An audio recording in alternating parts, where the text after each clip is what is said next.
ब्राह्मणाचा बाप ब्राह्मण, मराठ्याचा बाप मराठा, माळ्याचा बाप माळी, कोळ्याचा बाप कोळी, महाराचा बाप महार, मांगाचा बाप मांगच, सगळेच वेगवेगळ्या जातीचे.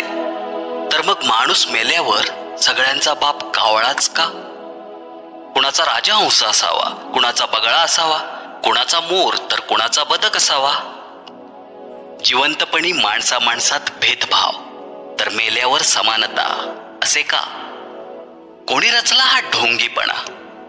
मी छत्रपतींवर कविता लिहिली, लोकांनी मला फोन करून विचारलं, तुम्ही मराठा आहात का? मी बाबासाहेबांवर कविता लिहिली, लोकांनी मला फोन करून विचारलं, तुम्ही बौद्ध आहात का? मी फुल्यांवर कविता लिहिली, लोकांनी मला फोन करून विचारलं, तुम्ही माळी आहात का? मी अहिल्या देवींवर कविता लिहिली, लोकांचा मला फोन आला आणि विचारलं, तुम्ही धनगर आहात का?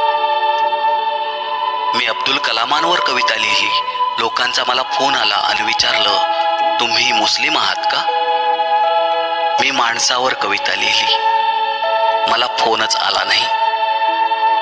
वाट पाहतोय, ती माणसे गेली कुठे? माणसाने माणूस मारून फक्त आणि फक्त जातच जिवंत ठेवली आहे. मात्र इथेही मनात प्रश्न उभा राहतो, तो हा की जी गोष्ट मनातून जात नाही ती जात की आणखीन वेगळी कोणती?